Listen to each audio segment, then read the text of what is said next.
Father, Mother, God, just now we call ourselves forward into the light. We're asking for the presence of the Christ, the Holy Spirit, the mystical traveler, preceptor consciousness. We're coming together, Father, as a community, all in one, in unison. And we keep asking ourselves, what can we do to serve you?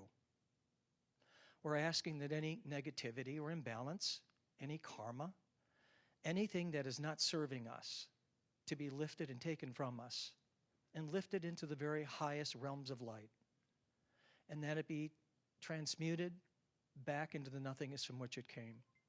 And Father, we're asking that whatever is taken, that it be replaced with your light, love, and sound, or something of equal or greater value. We're so grateful. Baruch Bishan. Anai Hu Anai Hu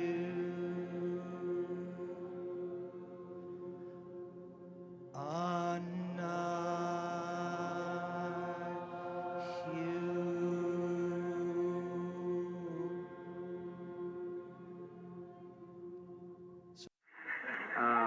That's about it, right? A few I love yous, and some wrote me some treatises about, like, am I afraid of this? Is it going to bother me? What should I do about it? Are they here? Are they there? Where are they going? Should we go to bed? I don't do any of that stuff. That's your level.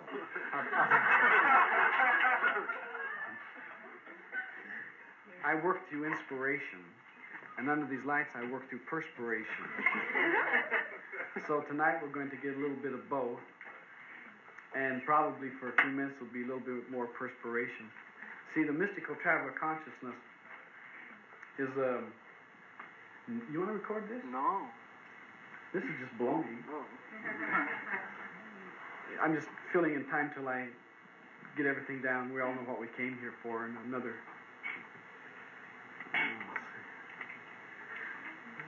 See, the energy gathers, the mystical traveler. If you have contributions, then he lets you balance the room. By, your speaking, your talking, your love, your light, you give into it. In other words, that part of you that's your soul, yourself, the true thing that we know is going to exist even when you can't find it, and you're afraid to death at will, and you don't want it to, and that one, he balances all that if you don't. And what he does then is all the thoughts that are in your head that are going on, if you're listening, then he's like, hurry up and giving you answers, as much as can be given if you have to stop and listen. And sometimes you hear it as your own self, and sometimes it'll just come through like, oh yeah, I got that, I see that. He's a very busy type of consciousness. We can't call him a person or a thing or an it, because that's not any of it, but it's a consciousness. And often people will see him, when he's working with people, they'd be purple all around him, because he's a transmuter, he's changing our base level to, oh, I got the script. I had to stumble into it. He's holding it there. We're going to talk about, we're on? Okay. You're on? You're recording. Yeah, we're on. Okay. Tonight we're going to talk about something called the three cells, S-E-L-V-E-S. And I just really love to do this seminar, because when I do it usually from all three levels. Like, I do it from a basic self level, and then I do it from a conscious self level, and then I do it from the high self level.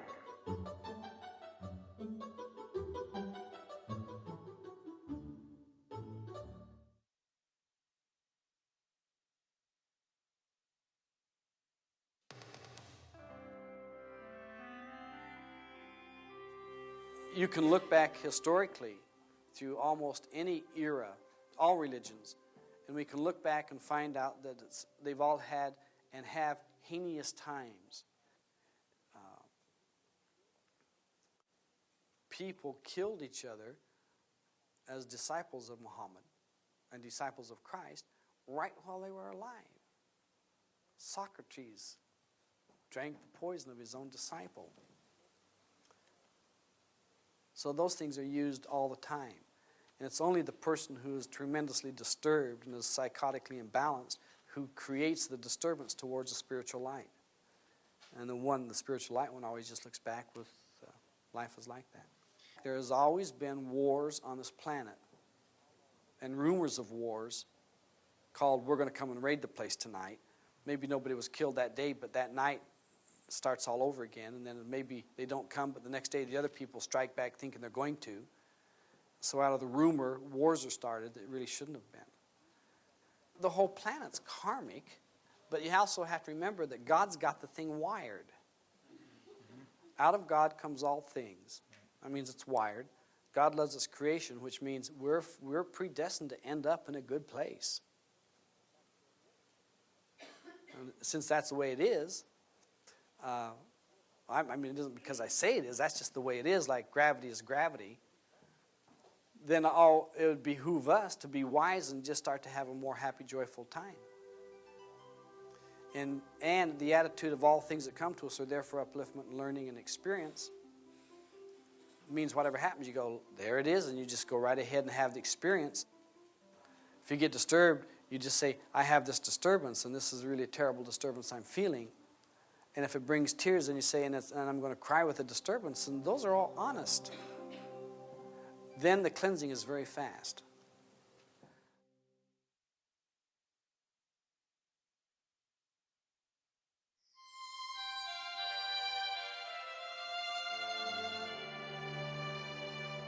There's just an awful lot of mystery that we don't know.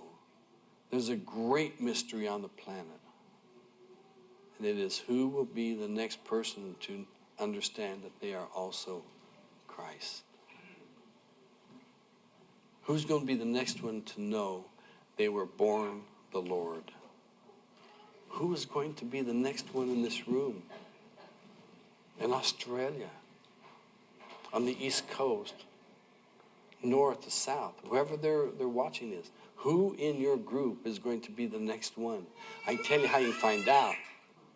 If you look at that through the eyes of the Master, if you look at that through the eyes of the Master, or you could say, how would Jesus see this person? You will start to see the transformation of the Christ in front of you. You will be absolutely amazed. And not only that, and here's where it gets really strange. No matter what you were to do physically, it would be perfect no matter how bad it looked. Because that perfection would go off on to thousands of years into the future. I would tell you people, get busy and start looking spiritually at people. Start looking with the eyes of loving, the eyes of caring, the eyes of holding people, the eyes of honoring and respecting people. Have that as your format for existence. If you do, other things that you do in your livelihood will all be forgiven. They'll be taken care of by the karmic board. No one of us is going to be exempt as long as we're still growing toenails. You can do what you want to do, as long as what you want to do includes the caring of somebody next to you. Berush Bishan. So there's ordinariness and soul transcendence. That's one of the ways we refer to being human. And it's a condition. These are words from John Roger. I do that a lot, so I kind of sprinkle in things that John Roger has said that I've incorporated. So more and more my experience is I'm not quoting or reciting or something like that. I'm actually speaking from my direct experience. And yet it's shared. And then you can invite yourself into an experience of your own shared experience, that we're sharing an experience of soul transcendence, that we all have a direct knowing in our own way.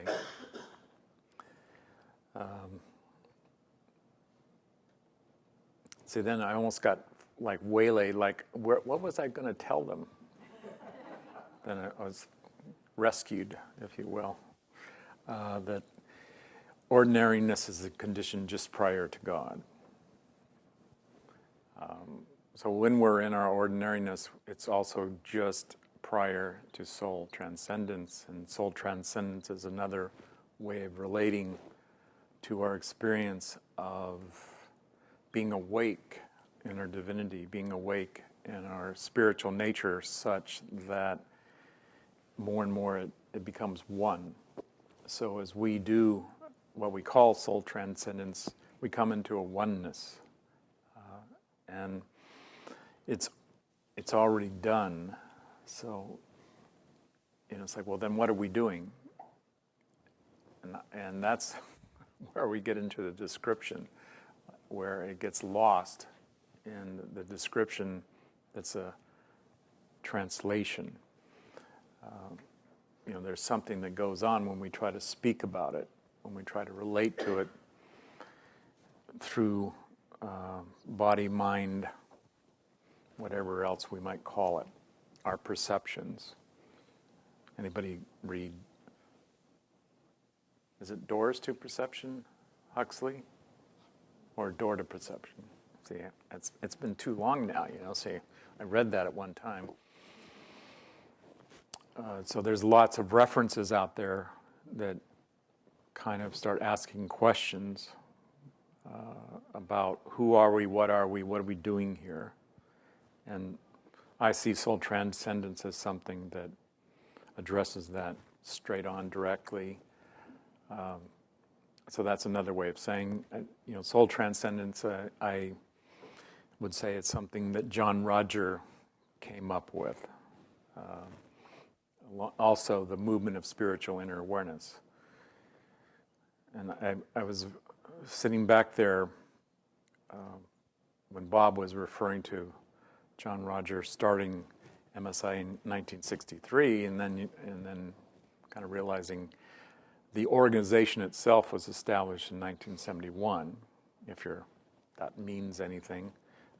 So he didn't get organized formally for a while. But the consciousness that we talk about is the mystical traveler, which we heard about.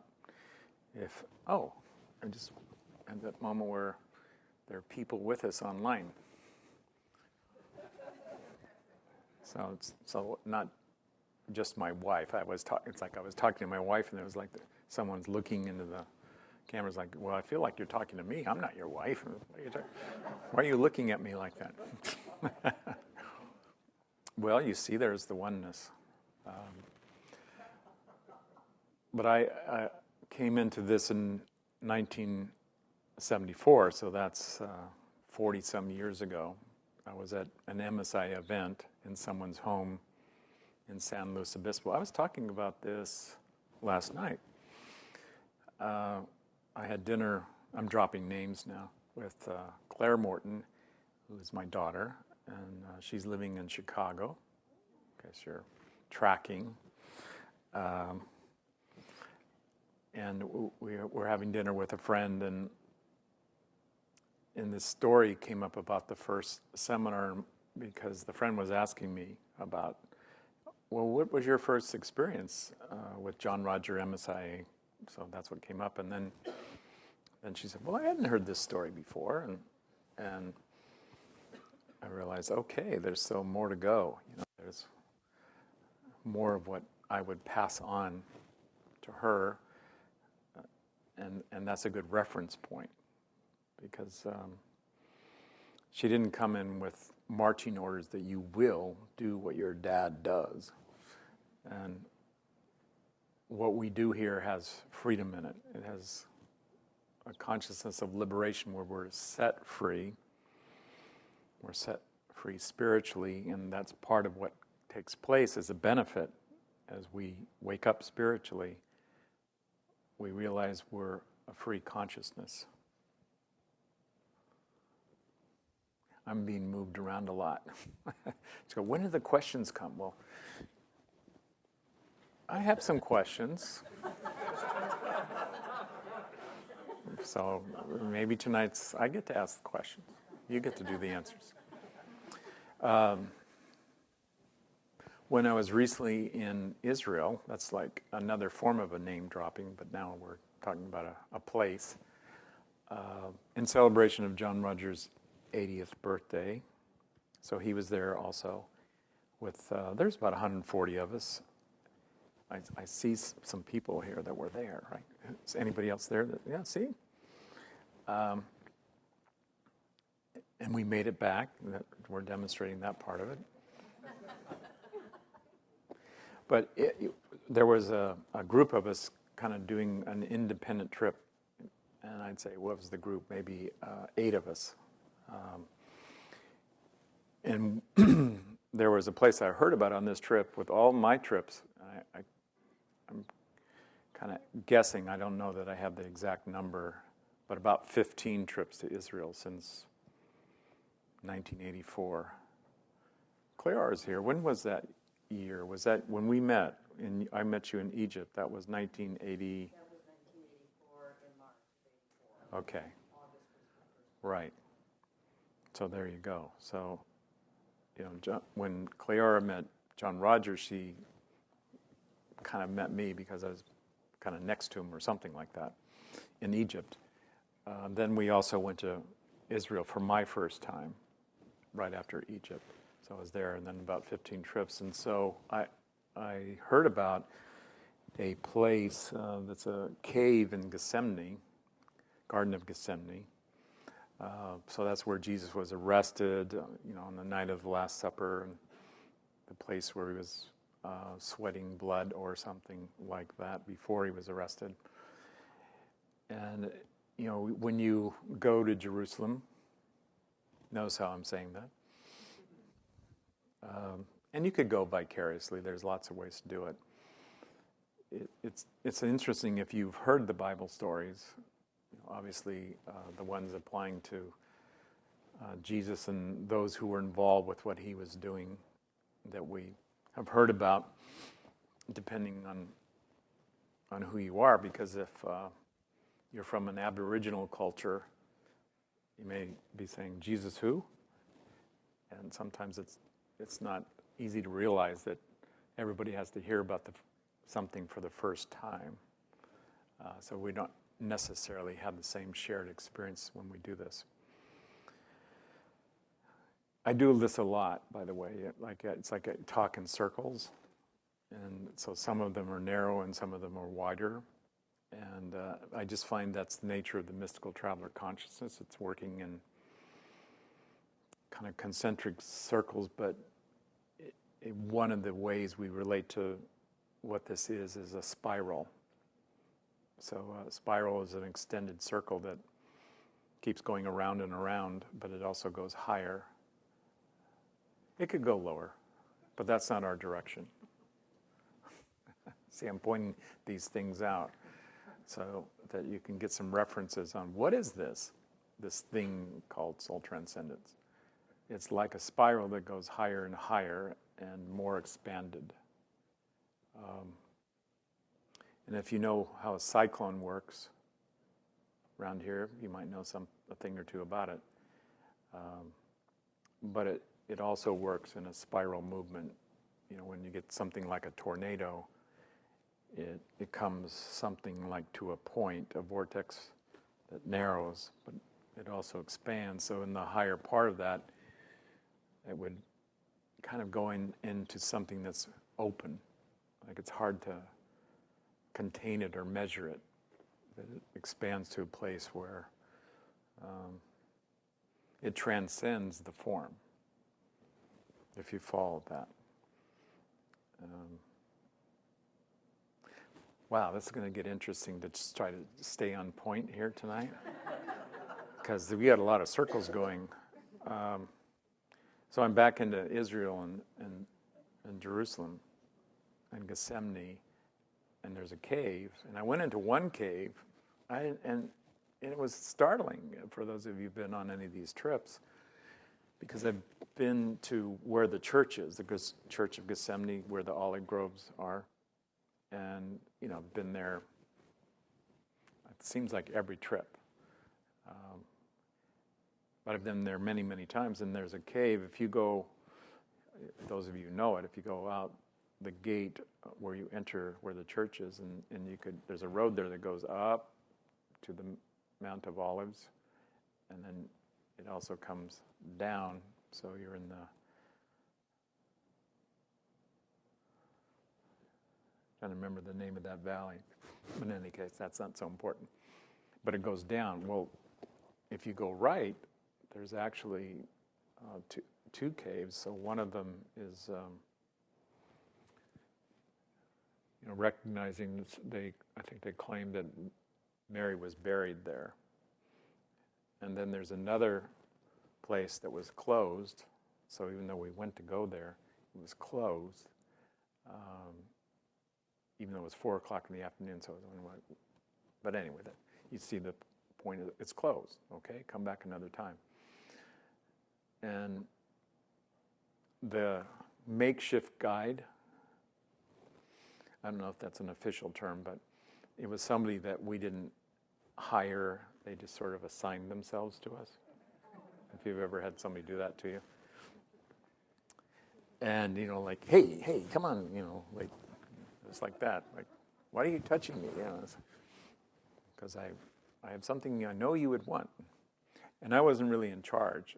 There was somebody else that was basically taking charge, which a lot of times I enjoy. In any case, they were sort of trying to work out a deal. And then when the other place wasn't closed, then he said, well, we can go to the garden up here. And, my kind of antennas went up like, I don't know if we want to go to the garden up here. Because I've been through, have you ever been on a snipe hunt or something like that? You get the point?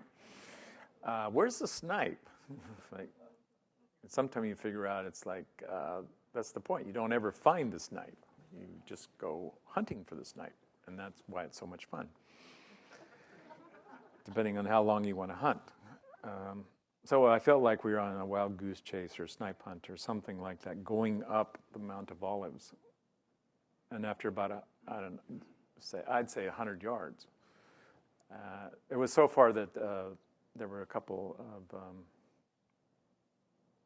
golden year types. I hope that makes sense. So that our makeshift guide said, I'm going to get them a taxi so they don't have to walk. And that was another one where my antennas went up even higher. Like, we're going somewhere where they need a taxi, even though they can walk. And so at some point, I got up and I kept saying, where are we going? And my voice kept getting louder. And it seemed like, because have you ever noticed your voice goes louder if it feels like you're not getting heard? And what is that? It's like, if they don't hear you, maybe they don't hear you no matter how high the volume is. Or if they're ignoring you, then they're ignoring you. It doesn't matter how loud you speak. So, at some point, the guide kind of like wheeled around, because I guess he'd been hearing me, repeating, where are we going? And then he gave me some version of, why are you, interfering and, purposely making it difficult for me to do my job. It's like, this is the first words we're speaking to each other. And I said, I just want to know where we're going, basically. And he said, well, and then he kind of got more, I'll call it agitated. And then words to the effect came out like, and I don't even want you here in our country. And I said, well, I'm a free man in your country. And then he's had some other words, something about my face. And then I just repeated it and decided I'd had enough of this tour and went to the local cafe where I noticed they had some fresh juices, along with a couple other people.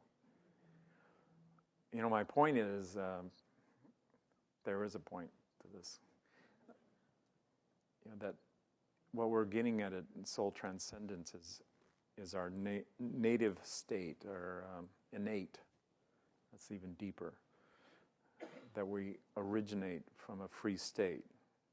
We also originate from an innocent, pure state. There are other references that say otherwise, but I'm telling you, my reference for soul and for transcending into soul consciousness is that we move into a state of freedom, which has no attachment to whatever could attach. There's no more attachment. It does not exist in the soul. And there are all kinds of things in a way that don't exist that we deal with in our ordinariness. So to kind of flip the coin on my humanity, one of the things I tell people when they ask me about relationship, by the way, is anybody colder than you like? I am in Michigan, so it's chilly here. So if you come here from that land where it's 4 o'clock and whatever that parallel is, be prepared because I'm ready to put some gloves on. But you guys say, no, this is easy. This is fall weather. We love this.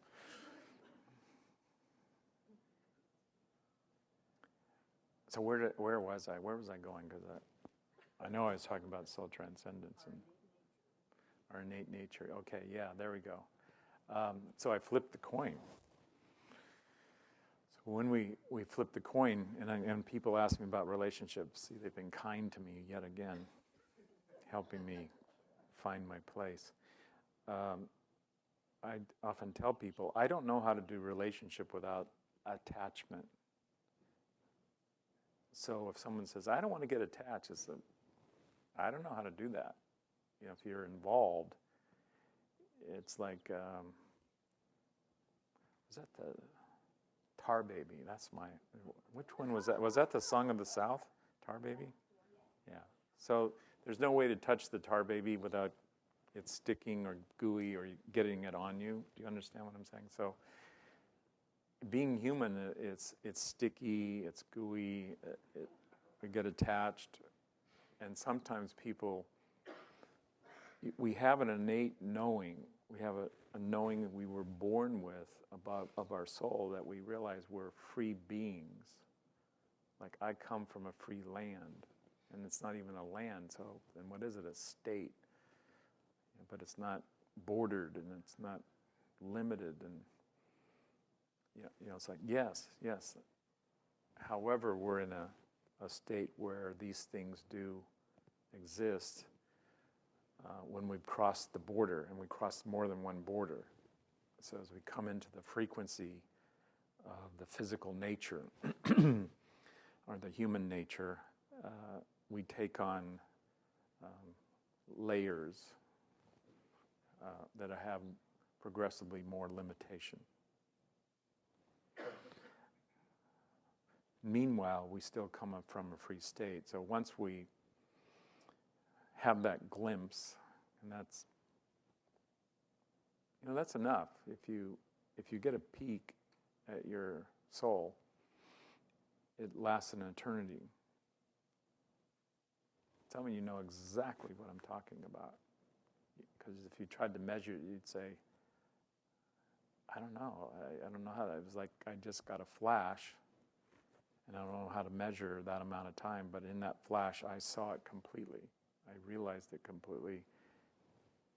And I'm still over here in this land of illusion or reflection where we have a parallax view. And I don't even know what that word means. I just, wasn't there some movie or something like that called Parallax View? But it's like there's a distortion, and then when we really catch on to it, there's many distortions and multidimensional distortion. So the idea that we work it out in some clear way is almost like forget about it. We're like being bumped and jostled and well, I suppose that if you get into a certain interpretation, say we're tormented or picked on, it's almost like abuse or punishment. And I would bet there's been a fair amount of that in the room, in the consciousness of the room.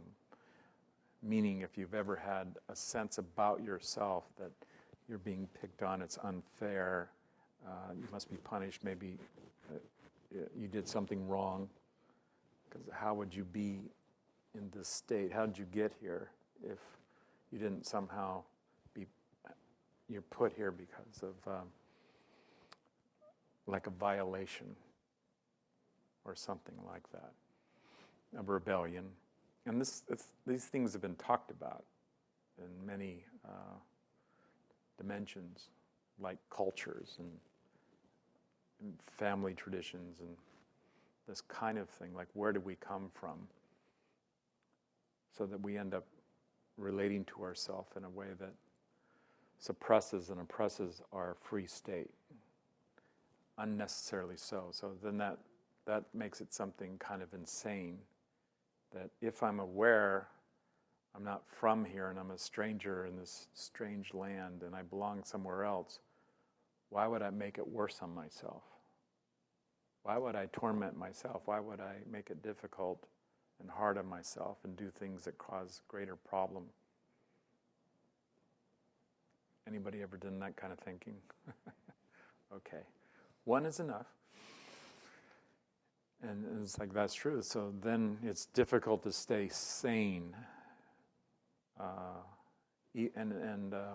heard J.R. refer to a scripture because I was listening to one of his seminars last night. And then I realized, well, I just quoted that. And it was in Chicago the other night as well when we were doing the peace workshop. And I said, well, there's a scripture where the evil of today is sufficient. And I think J.R. said it enough. Like, that's enough evil. We don't need more. Like, stop it. And then so when we create more, then the insanity shows up. Like, this is insane. Like, there's already more negativity than we would ever possibly need. When you get in the spirit, you realize, I don't need any of it. It's completely optional. I don't have to ever respond in negativity. So that's part of the insanity then. But then why do I respond negatively if I don't have to? It's not required. And this is where we hear something like, forgive them, Father, they know not what they do. They don't realize that that's making it worse. They wouldn't do that. They would never hurt somebody. They would never hurt themselves. So if they hurt somebody, including themselves, they didn't mean to. So there's a knowing that we have original innocence, or we wouldn't do it. So when we know better, we do better. And I don't know who first uttered something like, we're all doing the best we can with what we know, with what we're working with, the conditions we're in. And so when we understand that, then we wouldn't make it worse by judging ourselves or judging somebody else or putting up a fight or putting up resistance. We wouldn't do that. So then when we observe that that's what we do, it's kind of a pity or a shame, or but the point is, stop the judgment. Don't harass yourself or somebody else. That we would bring comfort, or we would bring assistance. Like, hey brother, what are you doing?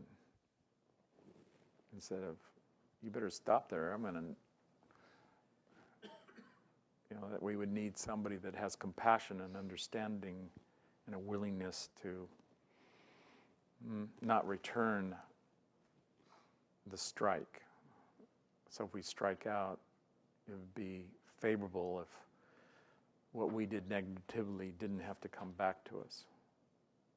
But what's the law of karma? What you put out goes around. So there may be a delay. I personally prefer instant karma. You're like, let's get it over now. And I think it's actually a sign we're in good territory. Like you're getting close to the source, the more instantaneous that karma is. That there's no lag time, like you're getting away with something. That's where the fools play. Like, I got away with it. No, you didn't. and see, that's part of the awareness that would come to us as we wake up in our soul is I'm responsible for all of my actions. I always have been, because I'm a responsible creator. That's how I was issued by the creator who's responsible for all of the creation. So I was issued in exact, like kindred kind. I am of the kind of my creator. So I'm not junk. Somebody picked that up a while ago. I'm made of the best stuff, good stuff. So this idea that somehow I'm bad or wrong or evil, no, sometimes I just lose my way, I forget. And it would be nice if you didn't do something like punishment. There's already enough punishment, which, by the way, is not necessary, so we can change it to the grace. Spirit and soul is in a grace field. That means it transcends the law of the karma. And for some people, it's like, I don't know what you're talking about, because it appears that the law is always engaged. And I'd say it is. However, you can appeal to the grace. And so the grace could commute your sentence. So you assigned a sentence of karma to yourself by what you did, so it's coming to you in equal measure of what you put out. That's the law. But the grace would allow you to commute that. What does that mean? If it's not helping you to reap what you have sowed, the grace would allow you to clear that. How's that work? Well, it would be cleared for you, not because of you or in spite of you, but it would be cleared because you ask for favor, for blessing. That's one of our businesses. We're in the blessing business. We're also in the forgiveness business. How are we in that? Because we claim it because God's in that business. So we just claim it, that we invoke the opportunity to release what we no longer need because we learn what we need to learn. So that's part of how we engage soul transcendence, is we demonstrate the learning. That even if violation and gnashing of teeth, that's in the scriptures. The other things that go on where it's kind of insane because of the nature of what it does, it just tears things down. So as we try to build up and restore the kingdom, restore what was in Eden, so the law would say it's replenished. So what that means is if we take it away, it can be replenished, it can be restored. But it comes because we plant those seeds. That's what we sow. We sow good works, good tidings, favor toward one another. So as we come into the grace field, we do what the divine order is in spirit. We love one another. We put that in effect, and that becomes the measure. Like, how have we measured? Not by what we've done karmically, but by what have done in our loving. And the beauty of that is you can come into the last moment. There's another place I discovered in Jerusalem this time.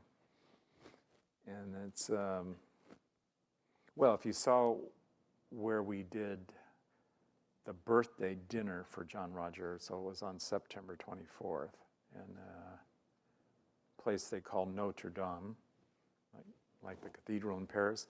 Same name, so our Mother, I think Dom is a way of referring to Mary, mother of Jesus. So there's a place near the old city, just outside the walls, that's a beautiful facility. So we went to dinner on the rooftop, and I hadn't been there before all these years, so it was great. It was a great occasion. And then we went back, and we met a Mexican priest, and we had this interchange with Claudia, if you're watching, from Mexico, and Lee and myself. And then he took us on a tour of a museum dedicated to the shroud that they often call the Shroud of Turin. And it's an amazing facility. But essentially, I'll just tell you this, that if you don't want to look into what's attributed to the crucifixion, I wouldn't go there. Because the shroud is the linen considered possibly put on the body of Jesus after the crucifixion. And because the nature of what is there in the shroud, it has a kind of a photographic image, like if something like a flash that you could get a photo with because of that flash, that it did something, so it imprinted an image. So then there was a guy back like in 1890s with the kind of camera you would have back then, and he took a photo of the linen, and it showed up as like a reverse of the negative, meaning he was taking a photo of a negative and then it reversed out.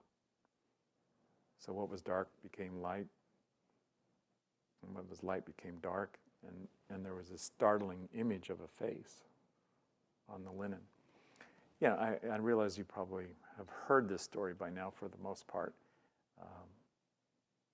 But part of what I tuned into was a lot of the facts that they were able to garner from the story of the crucifixion, like where, when, things like that.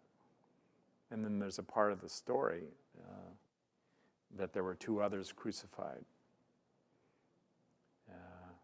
like a package deal or something, like a Friday special.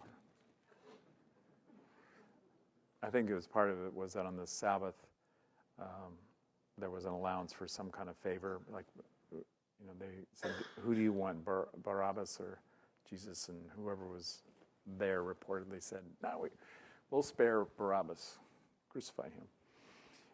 But the guy that was on one side of Jesus asked for favor. And let's just consider that his deeds, they were violations, they were criminal.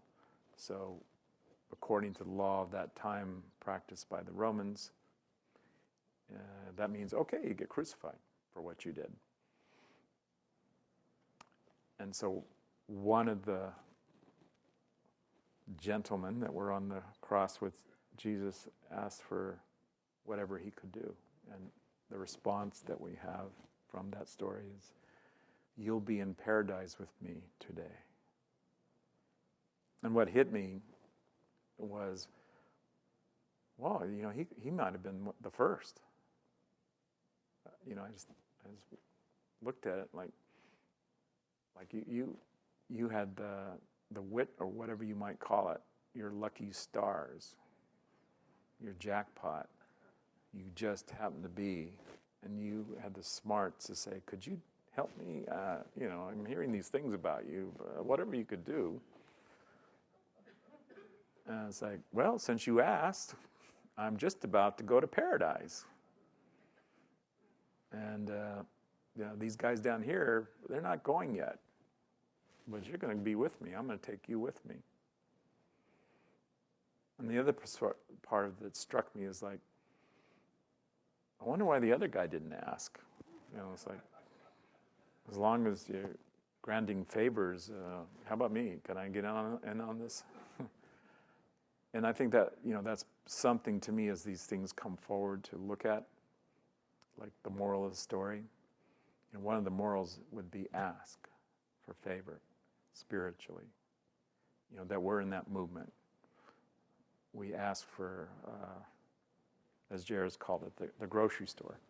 It's gotten bigger now. Now it's more like Kmart or something. So yeah, ask for, whatever that is for you that would suit you, like everything that would possibly favor you. Ask for that spiritually. And when people tell me about that, and then they do come to me, and I would say that's in my office, like in my office people petition. Like, hey, Mr. Mystical Traveler, could you bless or, with your connections? So, one of those things that I tell people is like, when you ask for what that is, be prepared. That you're involved. You're part of the answer. So your life is about to change, or at least the opportunity for you to come into accordance, come into alignment with what you've asked. So to whom much is given, much is expected.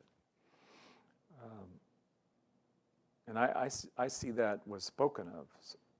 So it was already spoken of as something like, you're going to do this and even greater. Like whatever you're seeing here, you're in line. You're called to step into this. So it's not just following me up to Galilee, now down to Jerusalem, now over here, now over there. I'm going to a place, and I'm calling you to follow me. And that place is in spirit. It's not in this world. So soul transcendence is not really in this world. So imagine that you're selling something that's not in this world. Like, well, can I go look at what you're selling me? Well, you go into spirit, and you can look. And you don't have to die to find out.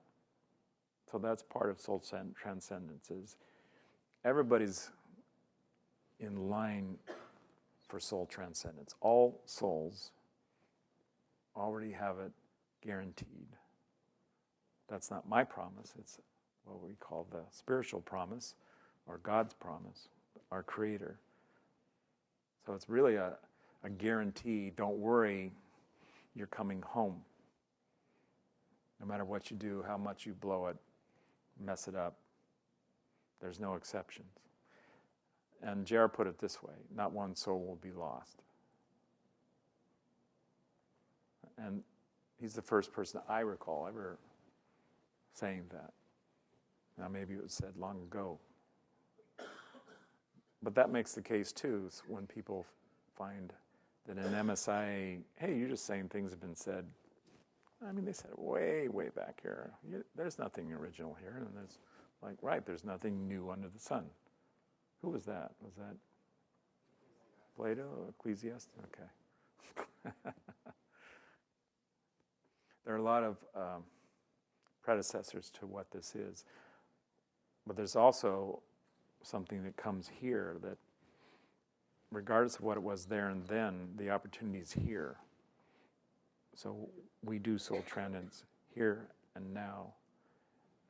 And it's not new, so we didn't invent it. So that's sometimes what people are confused, because we're not associated or affiliated with a church or a religion or something like that. But then again, I'd say we're affiliated with the truth. So we claim that we love the truth, we abide in it, we celebrate it, we worship in that. So that's a tall order. I hope you understand. Living in the truth is a tall order for any of us, to be willing to stand with the truth, walk in the truth. And I do consider that's the path we're on. So if we're ever resisting what's true, that's a tough moment or a tough day. And when we embrace it, it's our liberation. And so it takes great courage to do soul transcendence, just like it takes great courage to live in the truth. And somebody said it takes great courage to see the face of God. And then there's versions of that, like you don't do that when you're in the body, and if you do it, you don't come back to tell about it. It's a conversion completely. I'm good with that. That's okay. I think that there's something reassuring inside of me that I could hit the jackpot, like, you're done with that world. You're out of there. So if that's the rapture or the twinkling of the eye, I'm good with that. However that works. But I'm also good that it's a work. It's a progressive transformation. And that if we just step into it and we do our part, there's a nature in what it is. And I usually carry this around. You see, it's in my wallet. So anyway, it's the secret of soul transcendence. And but I can do pretty good. If you would learn the secret of soul transcendence, look for the good in people and things, the good in the divine, and all the rest leave to God. So when we do that, there's a point where we're letting go, because we don't have the capacity to do it all. So we need to partner. We need to surrender at some point. There's some point where we don't do it alone. It is not a solitary thing. It's a thing where we do it in unison. And I think that's one of the more difficult aspects that we meet up with, is that we have to let go completely. And it seems like, well, it's like you're saying die so you may be born. And I'm invested in, if you said, or looked at it and you said, I've been doing this through my existence over many, many, many, many lifetimes, and you're telling me I have to offer that up in exchange? And how do I know I can trust you? So it takes a tremendous trust. Complete trust is how I see it. But even if you said, well, I don't know how to trust completely, I'd say, well, go up there with your shaky knees and feet shaking and wobbling and trying to turn your face, because I don't want you to look at that. I don't want you to see that. I'm ashamed of that. Just take it up there. That somehow your willingness to offer yourself completely and bring yourself into it completely, it's made good. Like when you do that completely, it's translated, it's transformed. The Savior, the sins are paid. So this is how I see it is the Christ action, that the Christ will take the debt and make it whole. Like that's complete. There's nothing left to be done. There's no debt, there's no karma. So then how do we put ourselves in that position? I go back to grace, I go back to what John Rogers said a while back, that I say a lot, and that is we love God, and it means something very particular, that out of God comes all things. So there's nothing that we don't love. The other side of that coin is we love everything. We love every moment. How many people have managed that today? See my hand, it's like, I'd love to claim that. I'll claim that. I know in spirit that's done. So I claim what it is in spirit. And I call it forward. But humanly, I know that ordinary part that's limited, that errs, that comes up short, that something stops the loving, blocks the loving. And when I'm being honest with myself, I go, you did that. You stopped the loving. You held the loving back. And so over and over, I have a sense of, I don't know how to do that. As much as I want to, I don't know how to completely, unconditionally love. That's soul transcendence. Beirish Beishan. Okay. Any questions? Okay, I'm going to go back here, and we're going to bring you a microphone. We'd like whoever shares to start with your name. My name is Susan, and today is a really joyous day for me because I got an email from Betsy and confirmed something that I was thinking. But as you were sitting there, it's occurred to me the last maybe 3 or 4 months that I've watched programs online with you, that there's a depth of your loving that I'm just becoming aware of. And as you were sitting there, I could almost see like fireworks of light.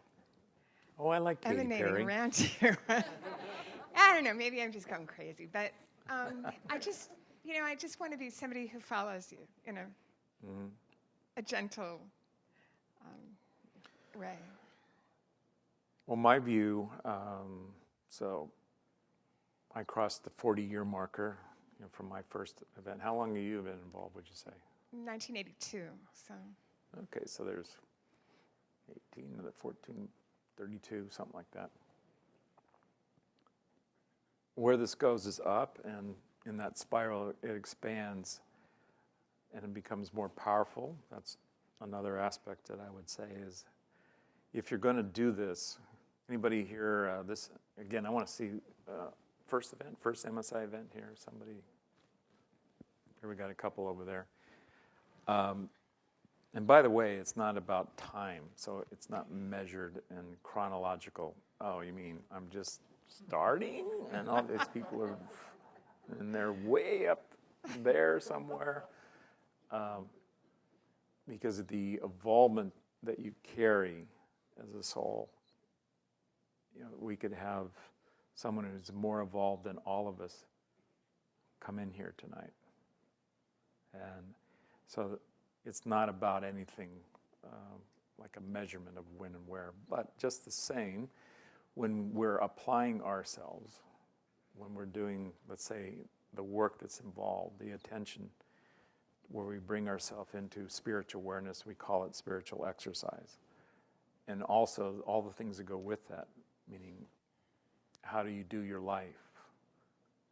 Do you keep releasing it spiritually, which means you're growing? And it's like, what does that mean, I'm growing? It means you're getting larger, you're taking on more of your true nature, your higher nature, and we're all doing that. And one of the ways I look at what has been established with John Roger, and he said this, that I'm coming in directly on the work of Jesus the Christ. And so if you're new, maybe that's like, oh, okay, I didn't know that, because, well, we do have a Bible. I like to point that out every once in a while. Here it is. And it's here, and there's a lot of reference to what's in there. But again, some people would say, you're way off in the way you work it. And enough of that. But the whole point is we're doing something that was established through Jesus as the Christ. So we claim that. And the way I see it in the scriptures is it's like I'm going to a place that you're not going to go right now because basically you can't. And I'm doing some things that allow me to go there from the body, from being in the world. And then I'm establishing something, preparing something, and there were lots of, let's say, details or references to that. That, for me, is what we're in, and it's progressed. So it's like is it the same thing it was 2,000 years ago? I go, I don't think so. No. It's done the thing. It's spiraled and it's expanded and it's moved higher. So I just see that we're going through that, working that, so that what we call initiation has been expanded and extended. And I don't have a reference on anything that has been that way from where we are in this world as a springboard before. So I look at that, we have an expanded opportunity here, like a, what do they call it? Well, they call it a portal, but there's another name for it. And this is like in the world of physics and, black holes and these kinds of things. Yeah, but I think a portal, maybe that's the word. But in anyways, I'm just saying, like, there's these source points where it's like something gathers there, and we don't know what that is, and we don't know what's kind of like on the other side of that. But we can see creation going into it or being pulled into it, and we have some understanding that there must be something that we're not seeing, we're not aware of. And that's how I kind of see what we're doing, that it has an aspect of it that goes invisible and imperceptible. So it's silent and very difficult to perceive. But something happens so that we get like traces. So how do we know? Was it like 13 billion years when the Big Bang occurred? Maybe somebody has these numbers here. But anyway, it's measurable. So then here's my understanding of, like, well, how could they measure that? Like, they know exactly. It's because there's consistent things going on in this universe. So there's movement that can be measured, and it's also expanding and it's also accelerating. So that's now been measured. So then if it's consistent in the rate, then you could say, oh, so it's expanding and accelerating at a consistent rate. So then you can sort of backtrack that. Like, where would this have had a zero origin point? Because at some point, if you know it's been increasing, like, it comes to a point where, so it's like 13 billion years ago in this creation. And I just see what we're in as something like that it keeps accelerating, it keeps expanding. So if we stay in it,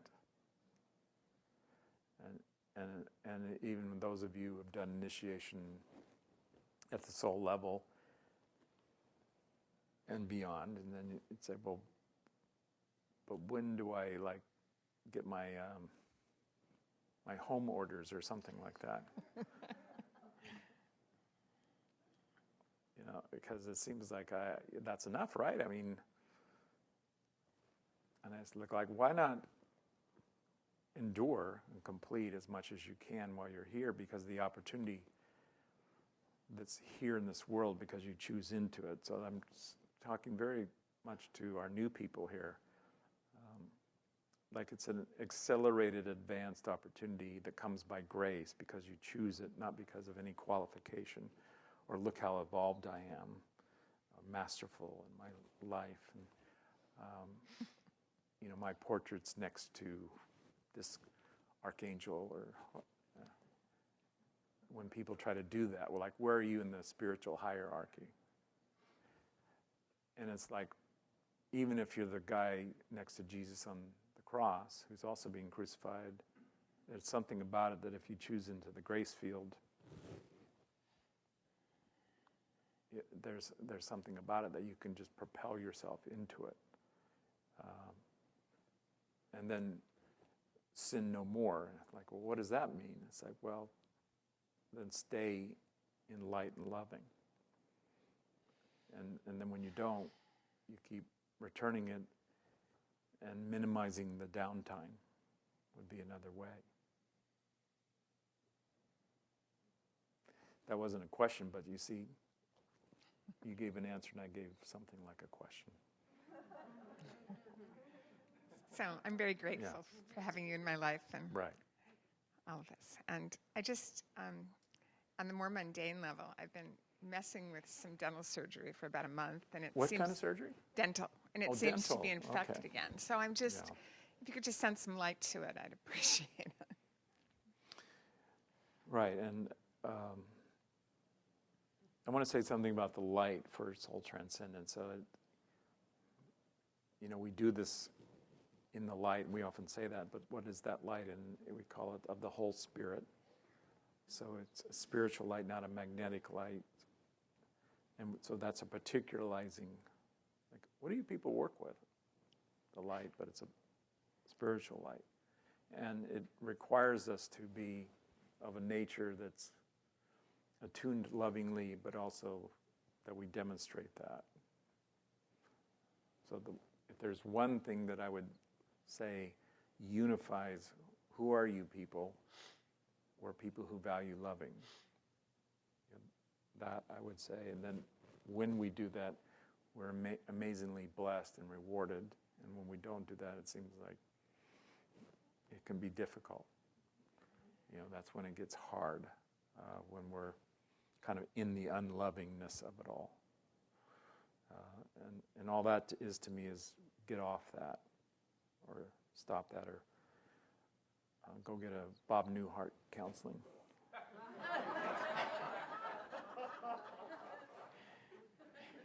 Which is only 5 minutes, and you can do it off of YouTube, last I count. Thank you. Anything else? Thank you. Okay, we'll come up to this young lady right here.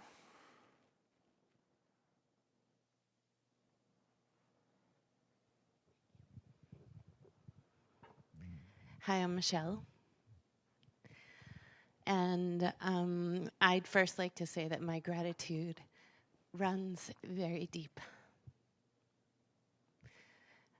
I had the blessing of being in Israel, and I'm just very grateful to you and JR and my experience and all of that.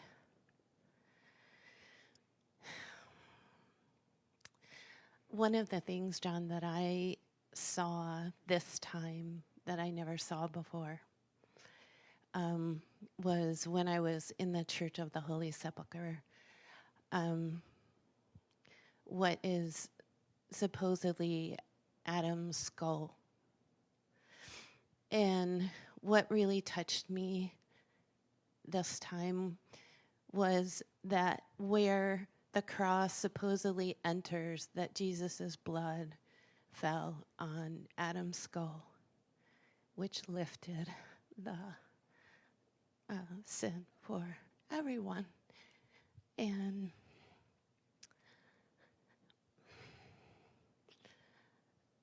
witnessing that, allowing that,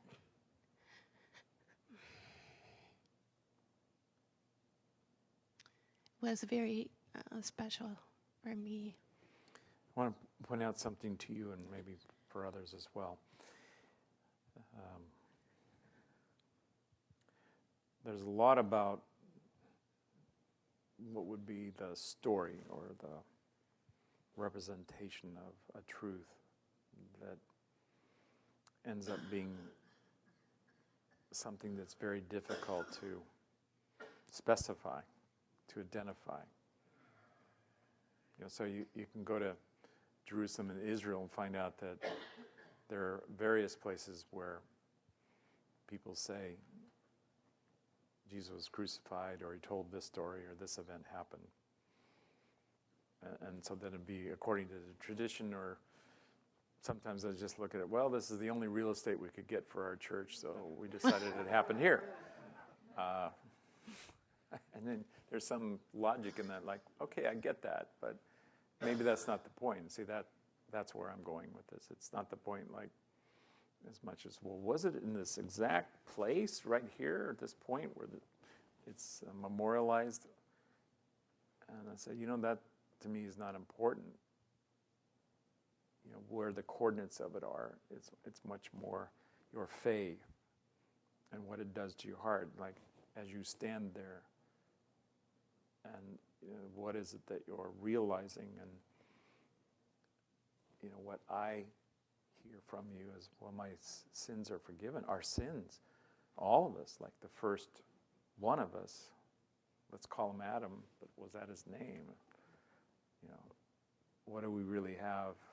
And does that really make a difference, in a sense? Because here we are speaking something called English, but that wasn't the language at the time, and then things get lost in the translation. And then people come along later and go, I don't like it that version, I'm going to change the version and make it more interesting or make it more dynamic. Or I don't think we want to put that in there anymore, so let's take that out. So things are converted or reverted, or things like that interpreted. But that experience that you've been having since you stood up there, that's real. You know, that there's something in your consciousness that's revealing to you. And well, do I need to go to Israel, or would something, if it doesn't even matter that I'm there? You know, I love going there, but I love coming here to Kalamazoo. It's like, well, all we have is Elvis here. Because last count I heard he's still here. I didn't hear that he moved. And some people are just hearing that for the first time. It's like whatever floats your boat, whatever moves you, to be aware of that. And, so to me, there are keys in all this. Is not did we get the facts or the figures straight, or how do we determine what really happened or what was said or what it meant. Be attuned to your experience, and what is that? That we could come into an experience that we have salvation, and that it's not tied up like we have to make a deal, like pay a ransom in order to be saved. That no, you're already saved. What you really need to do is claim it, own it, and that what's going to confront you is, how could I be saved if I did this or I said that or this happened in my existence? With the rap sheet that sits there in the records about what I've done, and to understand the salvation, it will move all that aside once we realize our purpose. Our purpose is to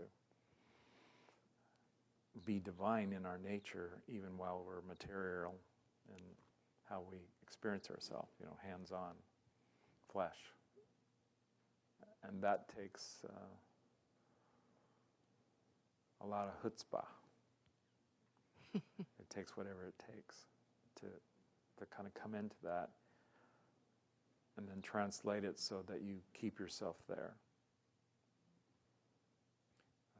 And J.R. put it as endure to the end. Like keep going. If you get down, get up. And then don't do something like, in a minute. In a minute could be, well, lightning just struck you in 4 seconds. Where you were being lazy, or you resistant or something, or distracted. So we're really called constantly to come in to our true nature and to be loving. And that to me is a constant, we could see it as a burden. But Jesus also said that the burden is light and easy. So when we take it on to live in the truth, to be in the truth, be loving, as was shown, let's consider there was a great, great example amongst great examples, so that we could find other beings, human beings, that have demonstrated what it is to be awakened spiritually, that their nature comes into a beautiful, pure way of being, a holy way of being, and that's what happens when we move into our soul. We're anointed spiritually, and with that comes great, great responsibility, but also great ability to do what Spirit would do in the flesh. And that's how I see our movement, is that we're endeavoring to do what Spirit would have us do in the flesh. And it still comes right on line with, hey, just love one another. That's how they're going to know you got it. And that's how they know that you were there at the place where Adam's skull was touched by the blood of the sacrifice of the Messiah, so that it was translated, that there was a payment, a sacrifice by one who had the capacity to do it for all. Well, my version of that is like, that's God's capacity. That in a sense it was, how would the deity, I get these like words that just come flying through here, by the way, but it's like the way the deity would exteriorize itself, so that it would take a place in this form, in the wholeness of what that is, and then we would resonate and realize the deity's like me. So it has what we carry as the human condition, that it would come into the human condition, but still hold its power, so it's not forgetting who it is. That we all have that as part of our capacity, is to come into a remembrance of ourselves as anointed, of christened, that we are touched by the divine nature. And once it does the big bang, that every part of our self is illuminated. So that to me is like, well, that's what it's been talked about. It's like illuminated, enlightened, anointed, christened. What does that mean? Sanctified. What does that mean? It's like, well, the blessing that has always been in waiting for what? When you chose it, first and foremost, like choosing it, but also when you were prepared. So it wouldn't be done when you couldn't handle it. And then Jesus said something very important. It's at hand. And that translates to as, hey, I can reach out and take a hold of it. You're saying, take a hold of it. That's what you're saying. Take a hold of it. It's reachable. You don't have to get up. You don't have to climb some mountain or go on some great search. It's here. And then there was a guy named John just prior to that saying, prepare ye, make straight, repent. So that was a call also. Like, come into the preparation that you may partake in the coming of the Lord. The Lord what? The Lord our God, our Creator, coming into our midst. And what would that be like? Well, let's consider we have the story and we have the testament, even as typically human or worldly as that is, like it's fractured or it's a remnant. We don't even have the written account of an eyewitness, unless, of course, we do. What does that mean? If it's still alive and it's eternal in its nature, then it could talk now and it would be witnessing to what it not just was, but is now. So it would translate through the meridians of time. There's a nice phrase. And then what? How would we know we're witnessing? That we would love one another. See, that to me is the direct testament. Like, there's one. That person's loving. And if they falter, someone's there to say, Hey, Michelle, come on. Be loving. And it's okay to do that for yourself. You can be your own witness. That we don't wait on someone out here to take care of our business. That we'll do it as a... Was it Thoreau that did self-reliance? I get, those two guys, Emerson and Thoreau. So whoever did the self-reliance thing. But that we need to be self-reliant. We need to understand that what we need is within. We were born with it, and we need to bring it forth as a form of all things work toward good. In MSIA terms, we say you can use everything for upliftment. So that means you have what it takes to handle whatever it is. You're never given anything you can't handle spiritually. Do you understand that? So then our faith is, well, even if I die trying to handle it, my spirit's going to take care of it. Because I'm using the body, thank God for the body. But I'm using it, it's an usher, it's a vehicle. And it takes me from here to there. And when it's done, it's like, thank you. Das Vidanya. Is there someone here who speaks Russian sometimes? We have some purpose for that to coming in. Maybe there's somebody out there. Because we do actually have initiates now very active in Russia. So if you're watching, Das Vidanya. Spasiba. That's about my Russian extent right there. Anything else? I would just like to say that I am asking and claiming the anointment and the willingness to serve with all of my heart and all my body and all my soul.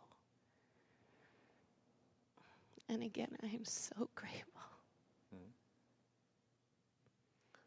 So as I said earlier, be prepared. So when you claim that night, say, yes, claim it. Don't wait. Claim it. Like, go ahead.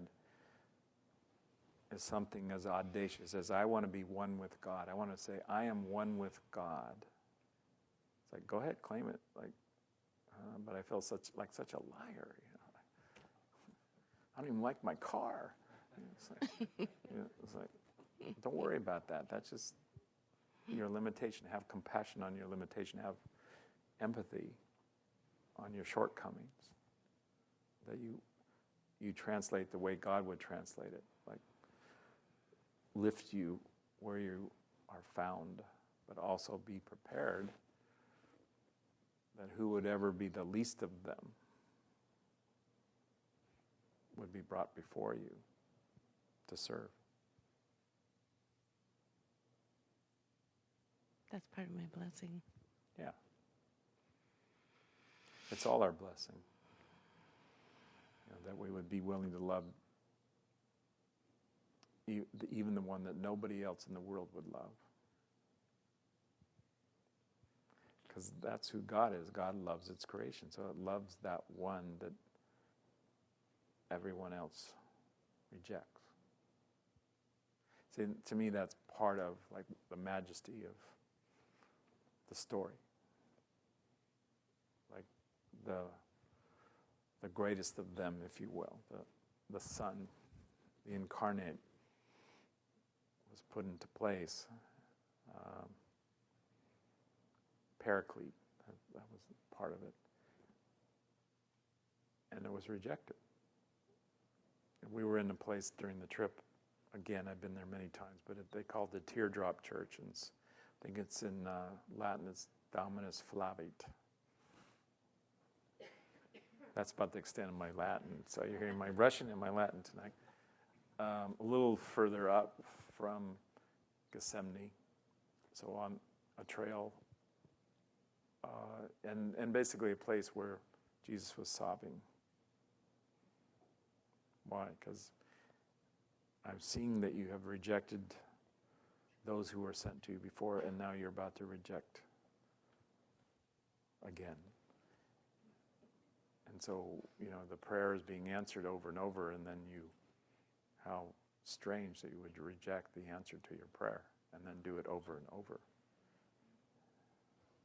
And see, to me, that's like, get off that trail. like have the wit to disassociate from the dead burying the dead. Like, I'm not part of that anymore. I gave up that family business. I'm with the living now. Yeah, the living truth, the living love. That's who I associate with. That's what I associate with. And so, okay, they say, well, you're not one of our kind. We don't set foot here ever again. It's like, all right. It's not like I want that for you to be God bless you. And I'm going to be shaking off some dust off my sandals now and moving on. That I'm not here for the rejection or to oppose the rejection. And if you look at what Jesus did, he embraced the arrest, the trial, the conviction, the persecution, and the execution. He carried it out. And to me, one of those is enough. That's how I view it. And you say, well, I think some of the others had to pay the price too. It's like, yeah, I think that was part of it, that it was a group action, so that became a testament in and of itself. That something very powerfully was being done that involved a group that testified to the greatest extent any human could testify. They laid their life down. And like, well, who are they doing it for? Like, why would Peter be in Rome? Like, who was he trying to help in Rome? That's where the calling took him. And took Paul. And so they became part of, okay, you see how important this is? And then we can find others. I mean, we can find it today. The woman that was in Somalia recently, because she wouldn't convert from her Christianity. Okay, and you maybe just go, what are you talking about? It's in the news in the last month or two. Longer, but also that she was imprisoned and etc. Threatened. There's people in Iraq, because of their Christian associations, and then being given choices like either you renounce this or we do what we did to that guy or those people. You go, this is weird. Why would this be going on in this day and age? I don't know, ask the negative power. So for our new folks,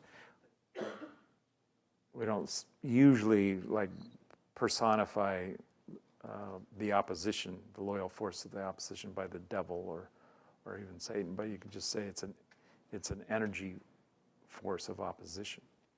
So it does oppose, and it does test, and I think for us, that's more important to realize, well, how does it work for those who claim their soul and claim their soul's inheritance, like what I came here to do was to convert myself into my spiritual nature, to join myself in my spiritual nature. How would I do that? It's like, well, you're going to overcome the opposition, whatever would challenge you or test you. You'll need to choose into your spiritual nature. Well, could that ask me to pay a price or sacrifice? Sure. My version of that is like whatever's of a non-spiritual nature, be ready to give all that up. Like, don't make a material thing more important by your choice than your spiritual nature, because the material thing is that treasure that doesn't last. And the spiritual nature is the treasure that is eternal. So that we're a group that's choosing the eternal treasures and sacrificing to some degree what we could be acquiring or accumulating materially. So often that's how I see how we're tempted is, it's often in things like, I just want to be liked and adored, and so we're really trying to buy that off, like that people like us or they recognize us,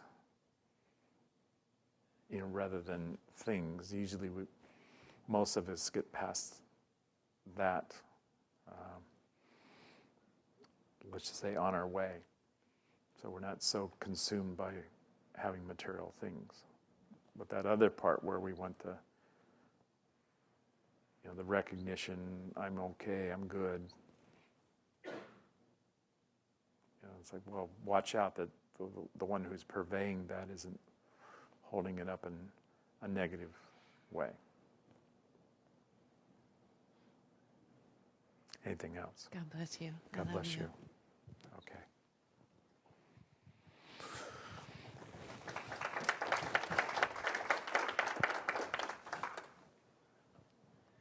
Hi, John. Thanks for being here again. Thank you. I'm not sure quite how to word this, but What's your you'll name? help me out. Gary. I was prepared to word it for you. Thank you, sir. Yeah. Whenever I hear from different folks, persuasions, Christians, etc., that believe or preach Christ or Jesus, sometimes I get kind of bothered by the way they do it, and that my experience, my vision seems to be a little different. So when people say, well, the Christians say you have to believe in Jesus, or you can't go to heaven, et cetera, et cetera. And then I think about the Muslims, the Hindus, the Jews, et cetera. And for me, the Christ is much bigger than just for Christians. And can you say something about that? Because sometimes it feels kind of limited for some folks, and I'm sometimes not sure how to always convey that. Well, I think you said a lot that I would agree with, and as soon as we try to speak towards it or communicate it, we're kind of in a place where there's going to be distortion and differences of opinion, etc. But what I see in what you're sharing is that there's a consciousness that is Christed, or it's like, well, the Jews called that the Messiah, then it's like, well, because there's so many Jews who still don't agree that Jesus was the Messiah, so I'll tell you what, we'll call it what the Greeks call it, the Christos. So I'm probably running over all kinds of things that other people could say, no, I don't agree with what you just said. It's like, I know. That's what happens when we try to conceptualize what this is. But to understand that it's something that we can breathe, that we're all breathing, that we breathe this consciousness that has a divinity and a divine nature. And as it comes more and more into our thinking, something happens where we're not really looking at our differences, we're looking at ourselves as brothers and sisters who love one another, that cherish one another, that's one of the signs. And that's what I would see in terms of, regardless of race, creed, color, however anybody kind of comes into that, like, well, I like a certain way and I like a certain approach, like I like to kneel, and someone else says, well, I like to, pray with my hands open and I'm standing, and someone wants to face in this direction, or somebody wants to wear this, or So there's all these traditions or rituals. And to me, again, this is where we could get caught up. It's like, hey, it's not the ritual. It's more, hey, are we loving? Are we good with each other? And that, to me, is where it would really be measured spiritually. Like, are we good with each other? It would be difficult if I am hurting myself or you are hurting yourself or me. And extend, like when we're hurting each other or one another, it comes down.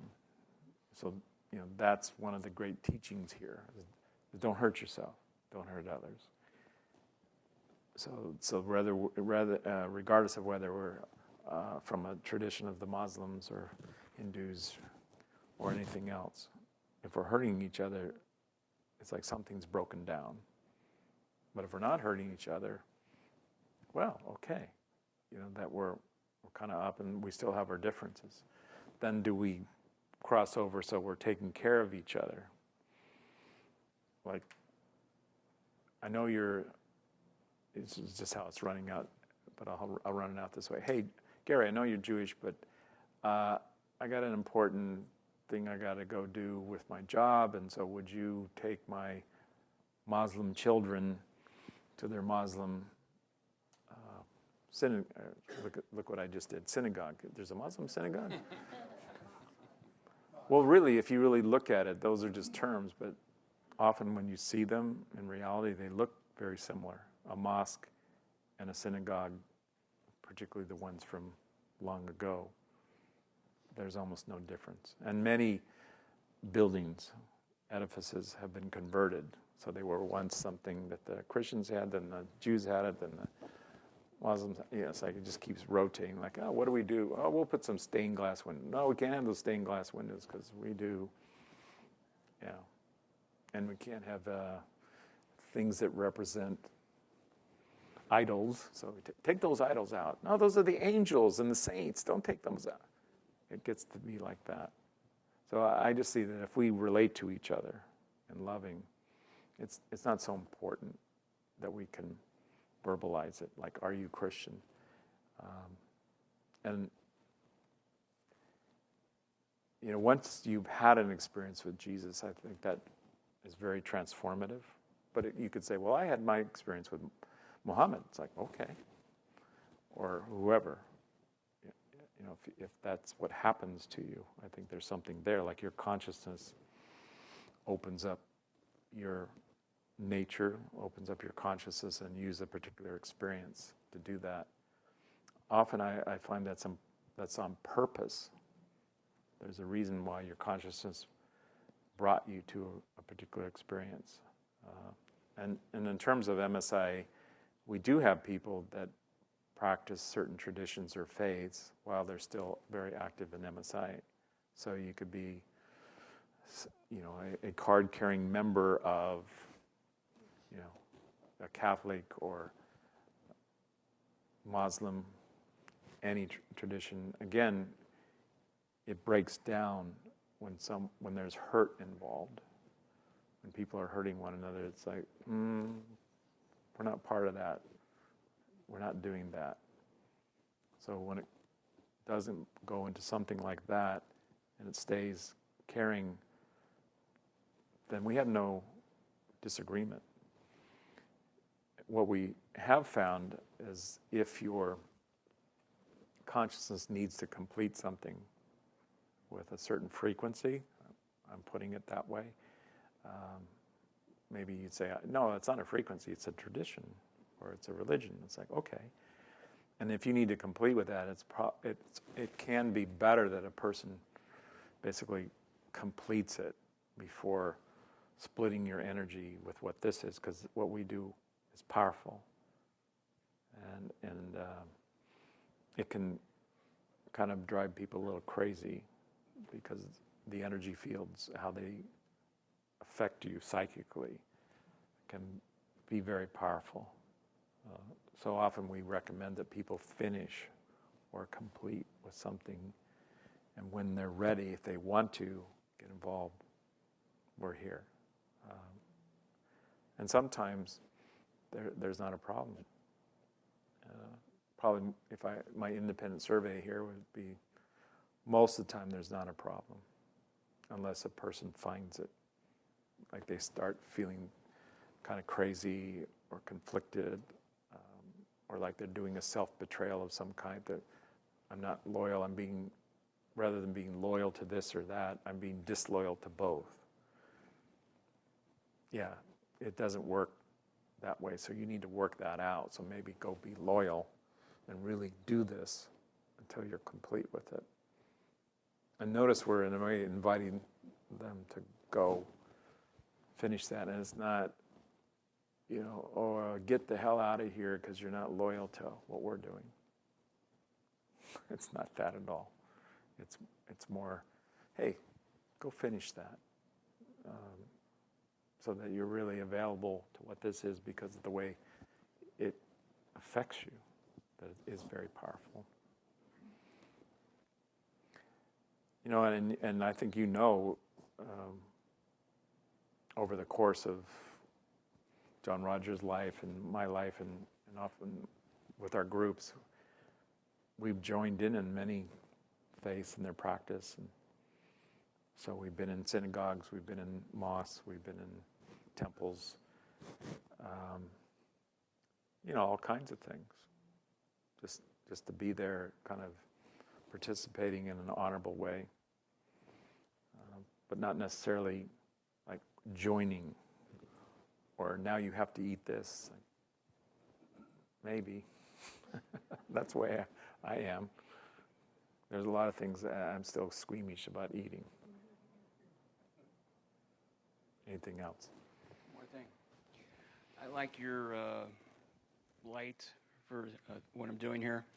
As you know, for many years I've worked with the young people and wrote a book about it, but I took a sabbatical for several years, and now I'm back working in a very high crime area in the inner city called Inglewood. And I would like your light and support, because it just seems like such a overwhelming job, or is not the only one, I'm sure, but I feel like part of the Spirit's leading me back in there to help to raise the African American community, which is very large there, and help these communities start to believing in a different, and bring the Caucasian and other neighborhoods to see that there's a great spirit here. So they're going to be painting the whole school inside. Is that one of those areas that was in the news with all the violence? All the time. But this year it's been kind of intense violence. Right. But there's 200 churches in Inglewood. Okay, so that's the... So I met with the pastor there, and he says, yeah, you know what? If you have my back, I'm going to call the mayor. I said, I'm here with you. So I asked for the light and for people to realize that there's a great spirit there of people and young people, and they're going to wanting to now paint the whole school inside, and there's support needed and light, so I can use your encouragement, grace. Yeah, yes, here, and it goes with you. There's a practical part of what we do, so we refer to it as practical spirituality. It's like, I'm so high and mighty, I'm just going to walk over this cliff. It's like, what happened to Gary? Well, he fell to his death in the sea. Thanks, John. From one friend to another, loving. So it's just one of those things. Check it out and be aware and be conscious that the Spirit is calling you into these things, and that the Spirit always has a way of sweetness, tenderness, a sense of humor. It's often just very folksy. That's how. And if you just go, well, that's all I do. I go in there, and I don't even know if we're making any difference other than I just kind of show up, and like, what are you doing here? It's like, I care if I wasn't. It gets me out of the house or whatever it is. But these kinds of things, that it doesn't have to have an agenda, like we're going to convert this neighborhood. And I mean, some people assign them things like we're going to, take down the violence, the murders, the whatever. And I'd say, well, that's worthwhile, but sometimes there's a fever before there's a healing. That don't judge. So when you ask for the light, it may do something that's surprising.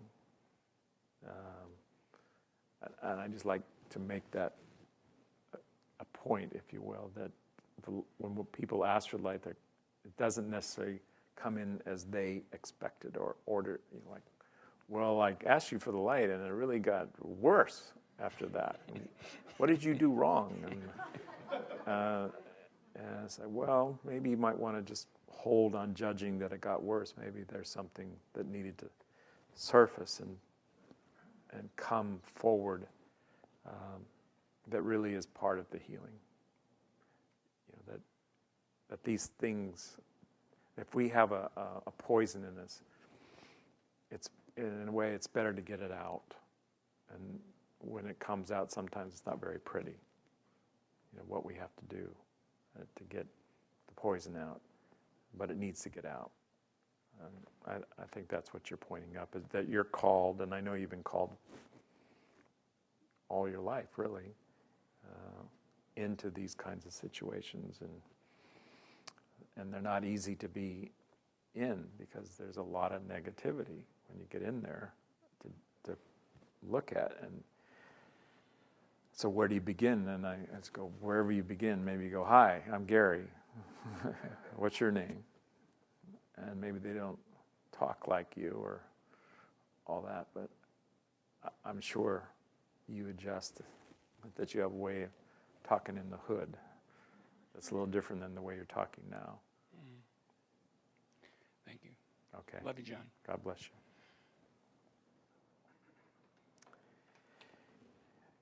Thank you for that applause. Which I just look at it, it's the way we do it in Insight. It's an acknowledgement of someone's contribution for sharing. Okay, over here, yeah. I think I might be running over here a bit, so just in case someone's on a timeline I'm not on. My name is Rebecca, and great gratitude, John, for your visit to us in Chicago and your service and your love for me and all of us. My question comes out of the child who was watching my mother pass. And I'd like you to speak, if you could, on the relationship between soul transcendence, her really leaving her body, her mind now, and moving into her soul. Are you referring to the child as you or someone else? Yeah, me. Okay. And how soul transcendence is in process with her, me, us, is it or not? Well, let's do something. If we all pulled away the body, mind, the emotions, psyche, unconscious, and you're still here. You're still fully present. And all of those faculties go away. All those references go away. And see, there's an inconceivable thing that shows up with my consciousness. Like, you mean soul transcendence is still fully in play when you take out all those references? Yes. It's actually 100% in play. Those references, like what it looks like physically. So whatever your mother did behaviorally, how she related to it, you can pull all that out, and it's not her soul, but her soul's in it. And then, well, how would we know the soul nature in the dying process? So it's there if we're laughing or we're crying, if we're in pain or we're in bliss. It's 100% involved. So it's not any of those outcomes. Well, then what am I to do? And I think that's an excellent question. Or how am I to respond? A lot of what you're asking about, I see, is letting go of the memory or whatever was disturbing for you about how that occurred, what you witnessed, what was expressed by her. And often these things extend. You'll remember if the nurse didn't straighten her collar or something like that. Like, why wouldn't the nurse straighten her collar? I mean, she was so particular. She wanted to be so neat, and she wouldn't have liked that her collar was ruffled. And then why are we remembering that? Why would that be important? It's like, it's not, but these are the kinds of things that, like, just let that go. So if it was painful, if it was strange, bizarre, your mother's, let me do this, turning in circles, it's like, what was that? And it's like, okay, it was phenomena. It was something that was working itself through. And if we have ever studied embryology, you see that we have all the species in us. Kind of amazing, that this has already been scientifically revealed. It's like we're all the species. It's in our genetics. So then where do we come from? It's almost like, well, we're even past oxygen and nitrogen and hydrogen, and we're beyond that. Like, those are species too. And it's like, wow, talk about primordial. Where is the original order? And it goes invisible. See, that's part of the awareness, is our awakening would say it goes invisible, but then it has total presence. And see that when it comes out of my mouth and I listen to the words, I go, you're doing double talk. Like, how can it be total presence and it's nothing, or it's invisible, or it's silent, or how can that be? It's like, yeah, it's mysterious, isn't it? Amazing that it can be in and of all things and eternal in its nature. And then it could be, I didn't like that she was drooling when she breathed her last breath. I was like, that's not the kind of thing to get caught on. It's like, I can't help it, my mind. It's like, well, then don't get caught on what your mind got caught on. So how many orders of magnitude do we release here? And I go, all of them. So that what remains is I just love my mom and she loved me, and I know that. There you go. Now you're on it. And one of the healings is forgetfulness. That we release the memory, especially anything that you relate to as disturbing, or separated, or not complete, not resolved. So that's not accurate. It's kind of a lie. So just, you don't have to figure it out, just forget about it. Get yourself on the other side of the equal sign. So on that side, we loved each other. There's the story. There you go. So that's the truth. And you go, well, but what is it? What part of me keeps doing this where I want to try to solve it? I go, minds are like that. My mind's like that. That thing that J.R. ran out, he's run it out many times, where I know it's something, but it isn't this. So, but it's something else, but it isn't this, and it's not that. But I know it's something, and it's like we're chasing something, and then our history is that, well, I've never found it. Whatever the thing is I'm chasing, that it is that I'm looking for, it's like everything I've seen isn't it. But what is it? And I think it's that, just let that go, like release that, and at some point, you're like the feather in Forrest Gump. I think it was one of the main characters in the movie. It didn't get credit, and that bothers me.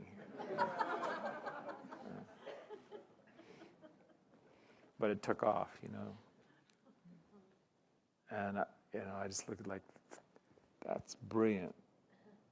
That tells our story of being in this world. We come in and we leave, and we're lighter than a feather. God bless you. Thank you.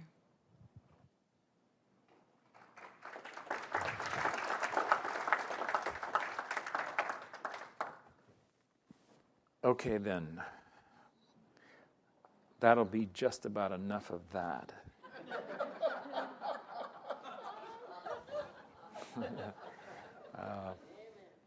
So, one of my assignments is to leave you hungry, so that if I didn't satisfy you in some way about soul transcendence in particular, that you might come back, and at some point you'll have it, even whether you come back or you don't.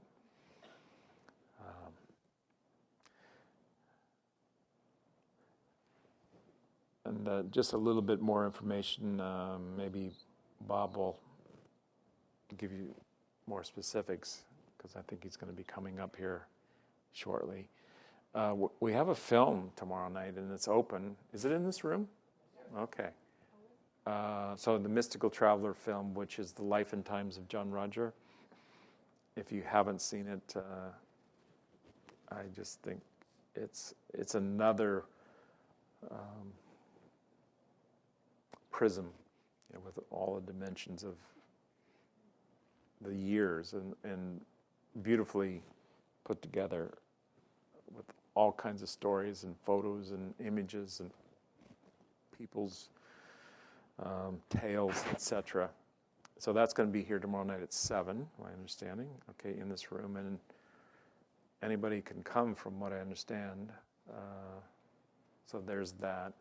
If you don't come to the workshop, or somebody can't make it to the workshop, that maybe they can come to the film. And the workshop itself, what are the requisites? I don't have them in my mind. Anybody know who can come into the workshop tomorrow? It's an open workshop. Okay. There is a cost, $300, and registration starts at 9 a.m. and seminar starts at 10.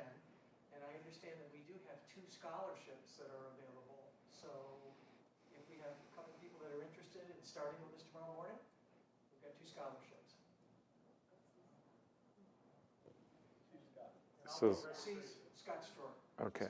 So is that determined tomorrow? Is that when you determine who the... Is Scott like does he have enough integrity to handle this job? Okay. Okay. Because I'm just thinking he could get bought off. I mean, I don't know. Like, make him an offer, And then he works something out with Bob at the door, like, hey, when do you see this guy? Let him in, yeah. I'll take care of you later. I'll actually give you real brief, a little more specifics. We actually have 2 2/3 scholarships available. Okay, see? So, just please come and see me if you have someone that you would like to. That's another way of saying if the money part of the $300 is something that is appearing as an obstacle, that maybe you might work something out with Scott and his sidekick Bob. I think Bob might have some way to work this out. Okay. And I'm going to be around as Cleora and Angel, who are going to be facilitating. But it's my point of view about this workshop is there's almost no work in it. It's like an immersion in the mystical traveler consciousness. So you'll be hearing a lot of John Rogers' words in various ways, with some opportunity to reflect inwardly, meditate, spiritually exercise as we go. So if you like the idea of like bathing, asana, etc., and if you were hoping to do all kinds of dialogues and exercises and that kind of thing, you're going to be maybe disappointed. But anyway, it's a really beautiful, we call it a workshop, but we did it at our conference of the Mystical Traveler, which was celebrating 50 years of John Roger holding the keys, and it just so happened it was my 25, so there you go.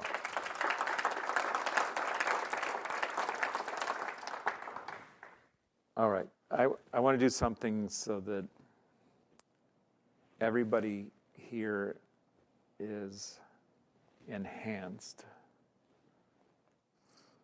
Hope that is something you like. So what I do is very simple, and I consider everybody has the innate ability to do this. I just call for the invocation. So that's a prayer. It's a petition. And, you know, I open myself up so that I come into a light attunement with the light, so that the words that come forward, that I would allow myself to say those words as I hear them from the Spirit in the way that that comes forth. And often it's not like a voice. It's not a voice. It's more like I just speak in the present. But my intention is very much that you are blessed all the way up past, beyond what you can handle. And how would that work? And it's like, well, there are blessings that can be held, like the blessing holds and sustains.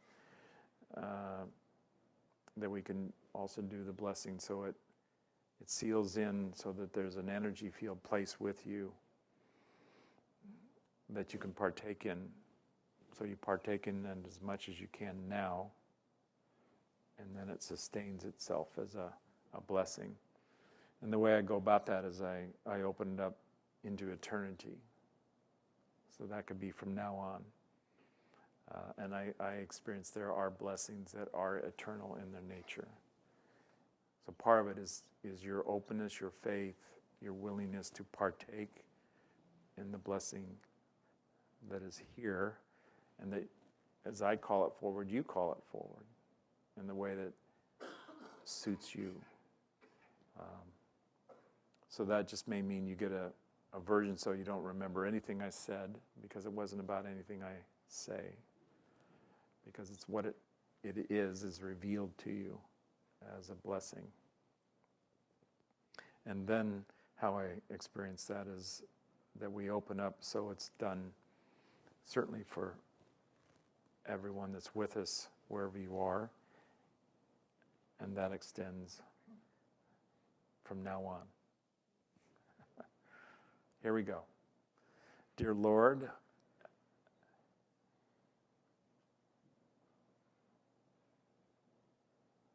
let's get our consciousness around that we have a Lord who has the highest powers in creation. And the way those powers are enacted and expressed is sweet and dear to all. That all are blessed, serving the highest good.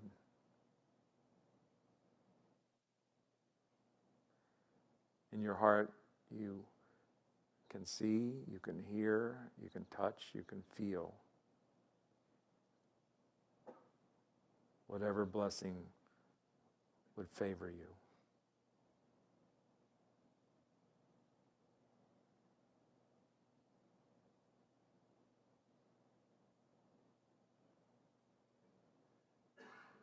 Look around, be aware.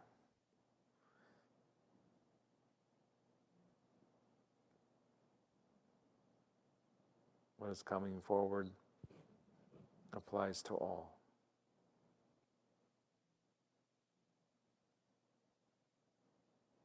So our part can be to behold the blessing, to receive it, to let go of anything that would restrict or limit,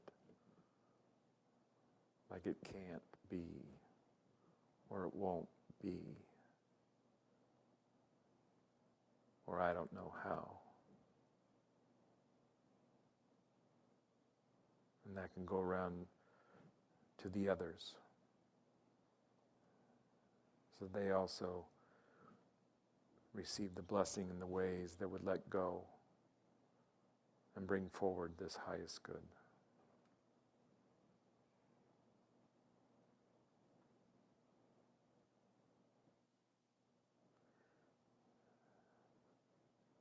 Be aware of the stillness.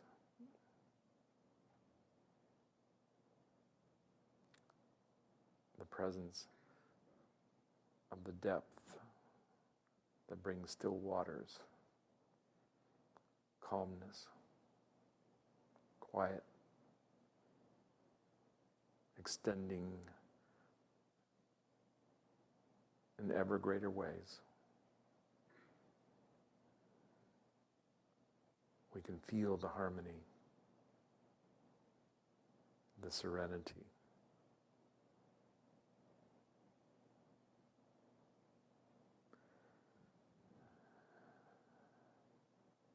And we can also experience the dynamic power that comes through the joy, the celebration, the lifting.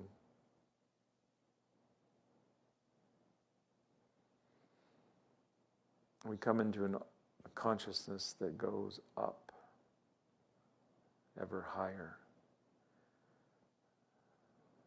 past the density and the limitations in this world. So whatever is of this world in this moment, in the conditions, what people do to one another, the choices that are expressed and manifested. In the altitude we see that what is of the negative is always released, that it becomes nothing. And how amazing it was always nothing.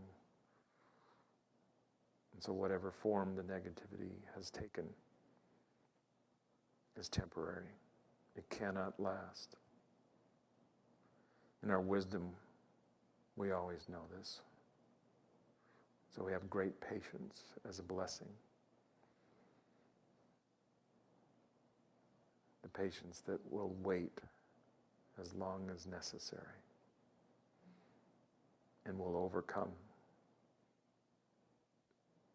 As that is the power in the blessing. It will overcome all the negativity, bringing forward whatever is the greatest good.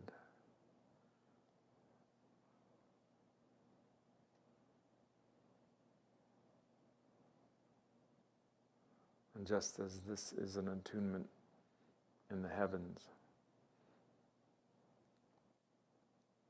through our creative nature we know as the spirit and the soul, we know it also is present right here in this place, wherever we are, that we bring it forth from our heart nature that breathes us.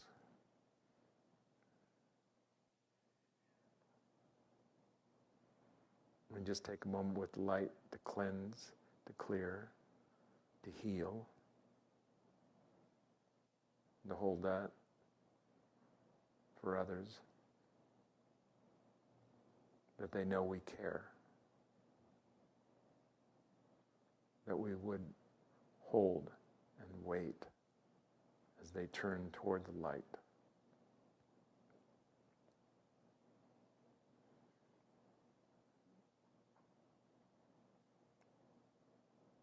In this awareness, we can see we are with the Beloved, the Holy of Holies, those who are sanctified in these blessings.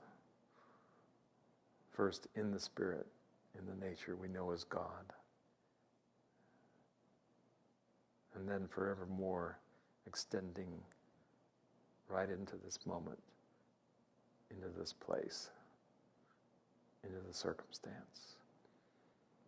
And as we hold and sustain yet again, we can see it becomes however long it takes. The blessings already are. Beirish Beishan. Okay, as I like to say, I'll see you around the bend, and hopefully for most of you that's tomorrow.